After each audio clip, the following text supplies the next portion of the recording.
And so it was like I was in that lunchroom. I was not eating anything. I was looking bad too. Like my skin didn't look good. Like my mouth was dry. Um, there were people on the lunch table that were like, dude, are you okay? Hmm. Like, you need to go see a nurse or something. And I was like, oh, don't worry about me. I don't want to talk to you. Like, Yeah. I don't want anything to do with you right now. I'm hungry, but I refuse to eat. Yeah. I'm thirsty, but I refuse to drink. Because you got to make Like, weight. I gotta make weight, and that was my excuse. Like, I could have definitely ate like a little like one of those little cheap sandwiches, like the Yep. little what's that? The peanut butter and jelly Oh, and the Smuckers, the pack things. Yeah. yeah the nasty little Smucker's sandwich. Like, and I would have been fine, but I Yeah. refused to eat.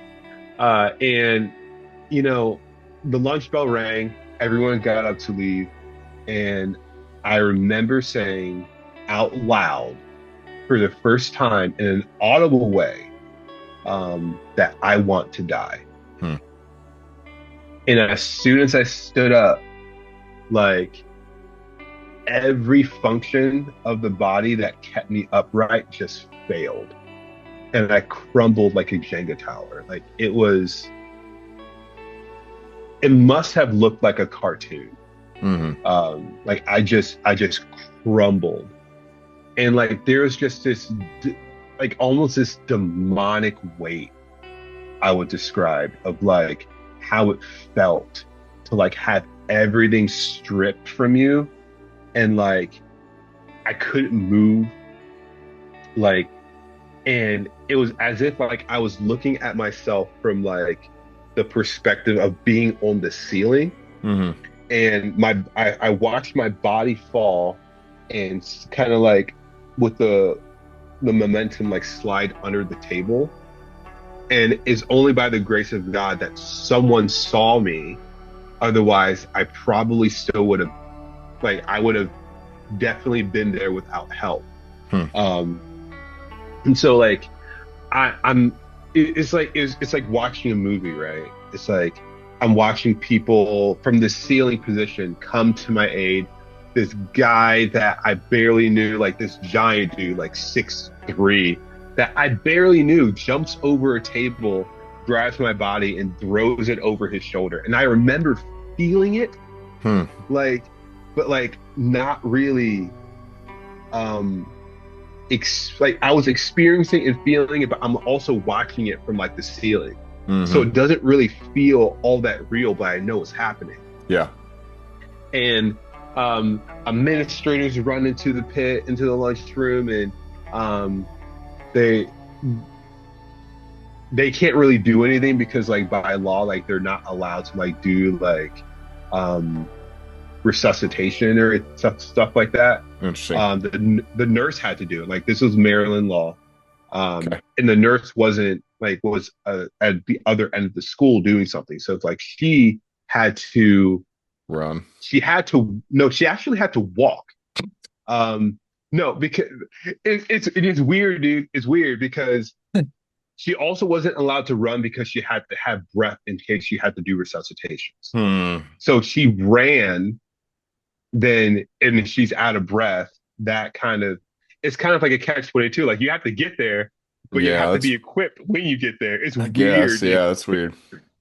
So like I'm listening to like in this ceiling position, I'm like everything is kind of like fading to black, like at the end of a movie, and I'm like Hmm. hearing my heartbeat slow to nothing, and I'm wondering like, am I blacked out right now? Um, like what's going on? And like this realization dawns on me that like, dude, you're dead right Hmm. now. Like your life ended. Like you're actually done. This is not like Yeah. passing out. This is not like getting blacked out. Like your EKG is at nothing. Yeah. Like you're flatlined. You're gone. And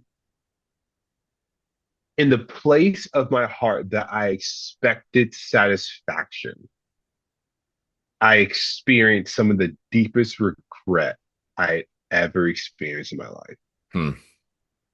And like I was in this place of like black, like blacker than black. And like I could hear voices that didn't sound like any natural language, but I could understand what it was saying, and like really dark demonic voices, like ridiculing me, making fun of me, really talking about all the times that like I could have relied on God, but I didn't. And Yeah. um like basically saying you deserve the flames of hell right now. Like this is Mm, what you deserve.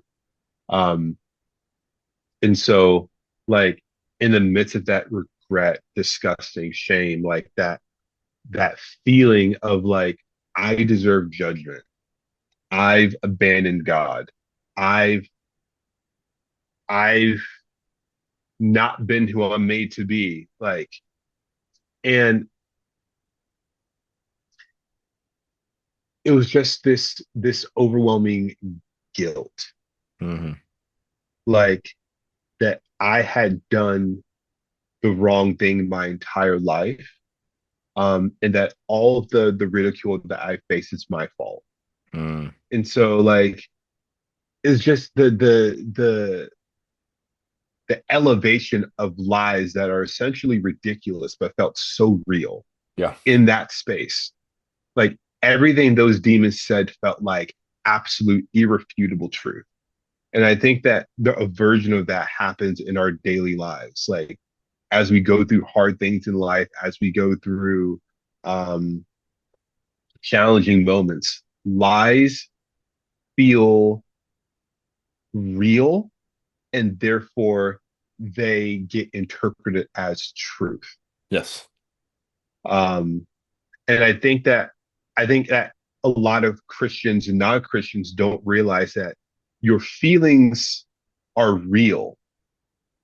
So you can't refute what you feel, but your feelings don't always tell you the truth. Exactly. Like, so there are often times in your life where you have to sort of betray your felt reality. hmm Like you feel sometimes the most inauthentic you will ever feel is when you choose to live by truth when you don't feel it. And I think that's important to for the Christian and the non-Christian even to recognize that like truth isn't supposed to feel easy. hmm Like in that dark space that I was in, like I was about to just like spiritually submit to like the lies and the voices, but like all of a sudden like the voices slowed down and I began to see like some light in the distance. Yeah. So at this And point, we're back at you've collapsed. You were seeing it from the third person, and then now you're faded. You've heard all these lies being spoken over you, presumably by demons. And yeah, now there's this. We're back to this. Got that it. yeah, got it. Yeah. Yeah, just for the people that Um are listening. Absolutely, absolutely. Yeah. So this light comes closer and closer, and like it's in a human silhouette, like not like a giant being, like in those, Sunday school pictures of like this giant dude sitting on a throne. Um, but more so like a human silhouette coming, just like full of light, just full of light. It's kind of like, if you look at the sun long enough, you begin to see a ball, hmm like you begin to see a circle, but with undefined details. That's kind of what I saw. One like And the Son of Man. like the Son of Man, right?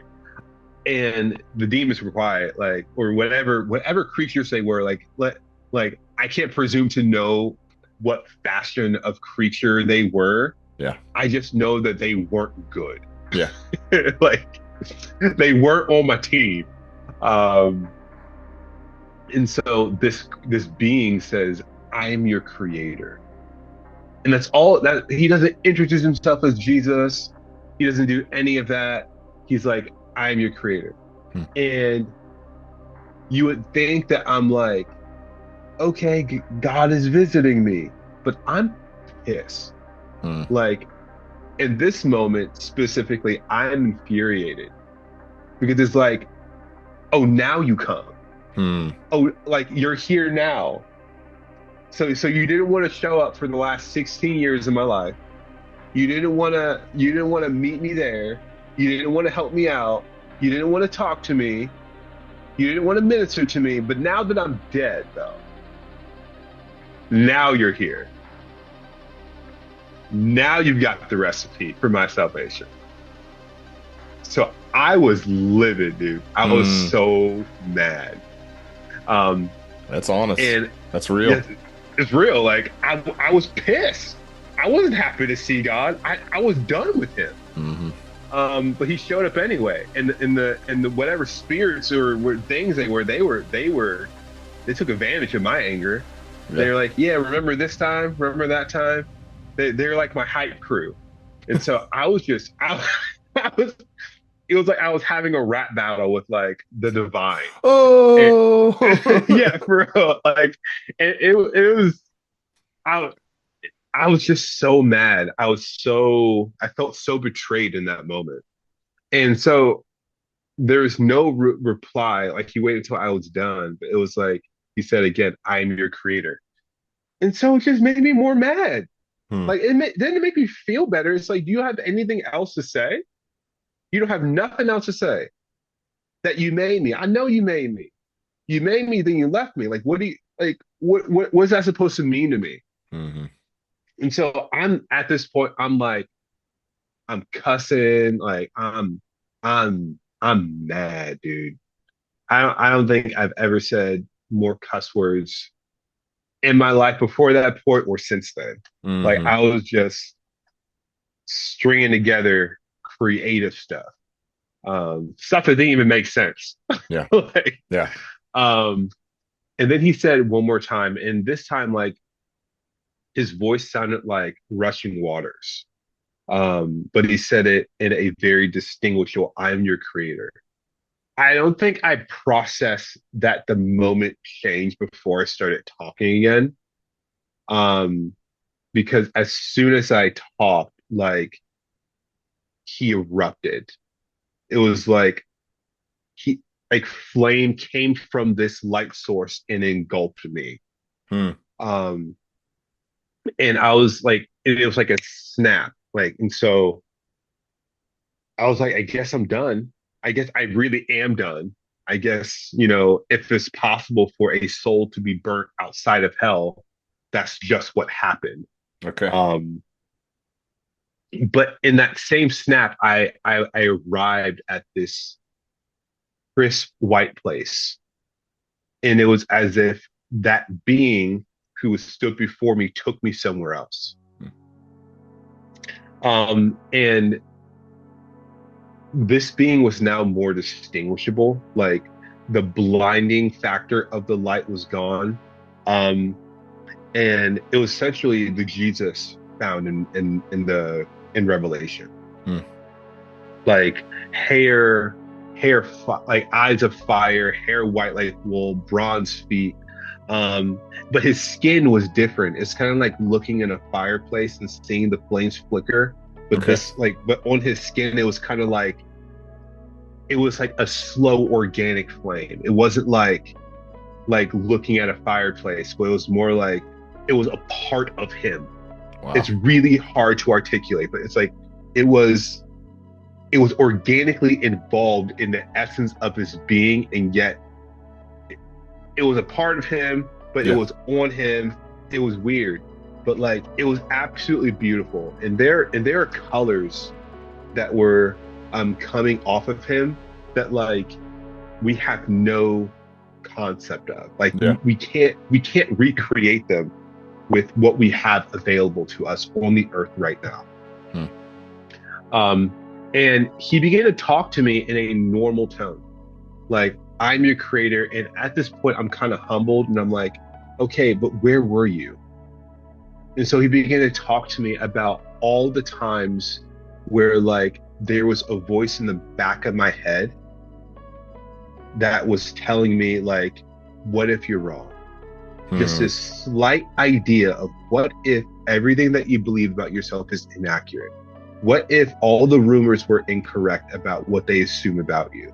Hmm. What if you actually do have a home? What if you have to build one? What if what if you're made for something more than what you're doing right now Hmm. or what you have done? What if all the imaginations weren't just you um, wishfully thinking? And so he was like, I lived in the background, preserving you for this moment. And I never wanted you to hate me, but this was the way for you to see me. Hmm. I never abandoned you. I never left you. And all of those moments that you felt alone, I wasn't just watching, I was in it with you. When you were hated, I felt hated. When you were angry with yourself, I felt your pain. And this really taught me about Jesus as intercessor.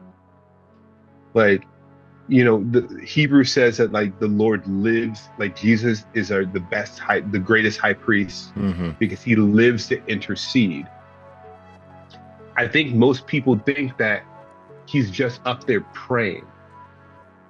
But intercession, that word for intercession means to go in with or to stand in the gap, meaning that as an intercessor, spiritually speaking, Jesus is so involved in our relationship that he's willing to step into things with us Hmm. and live life with us. Emmanuel, God with us. Yeah. Not God beside us, not God around us, but God with us.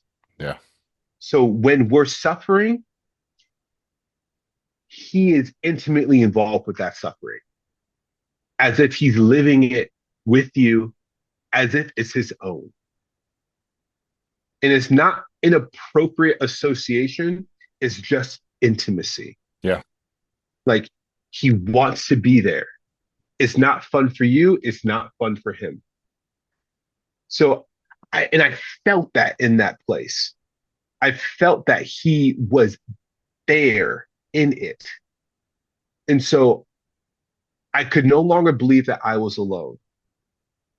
And then he began to tell me about like my destiny and stuff like that in kind of cryptic terms, which like won't make sense for the sake of this podcast. Right. Right. Um, but he said, I love you. He called me his son. And then all of a sudden it's like my eyes were opened and I'm back in my body. And I'm laying with like like a couple administrators circled around me so that kids won't see me. Didn't he walk around you? Hmm? Didn't he like walk around you? Oh no. Who, you mean Jesus? Yeah. No, no, no. He was pretty stationary. Okay. Uh, he was pretty Maybe. stationary. Okay. Go ahead. And I sit up and, they're freaked, because I've been dead essentially in that timeline for like the last 4 minutes. Like there's no pulse, no heartbeat, no nothing. Hmm. Like I'm not moving, I'm not responding, like I'm gone. Nurse isn't there yet, but by the time I sit up, she arrives. Um, and they rush me to the hospital. I'm under IV, call my parents, they had me come in, they run a bunch of different tests. Um, and I had done a number to my body. Essentially, when I was starving myself, my body was feeding on the protein of my muscles to keep going. Yeah. Primary, which was my heart. And so Hmm. my body was feeding on my heart and my heart gave out Wow. because it couldn't do it anymore. And so they put me under IV. They tell my parents like, there are going to be quite a few things wrong with him. Like he damaged his heart. His nodes aren't going to work properly anymore. So he Hmm. may have like a heart murmur for the rest of his life. He damaged his stomach lining with like anorexia and whatnot. Um, he he kind of jacked up his growth spurts, Hmm. messed up his muscles. There's a disc in his back that was not like he pushed himself physically. Like there's also implications of me pushing myself physically as a wrestler. It's like there's a bunch of crap wrong with him. Yeah. Um, so I go under IV for about a couple hours and like I come back out and like I'm basically in a deep sleep, right? I don't have any more encounters. I'm not meeting angels. Like I'm not Hmm. having dreams. I'm just like asleep. Um, but I wake up and like they evaluate me again and they're like, okay, like things are different. Hmm. Things aren't the same. Like all like some of the tests and predictions that we have, like I guess he bounces back really fast, but like it's it's just like he's not in dire straits anymore. Like he has a recovery period, but like Yeah. there's no reason to think that he's not going to make a full recovery.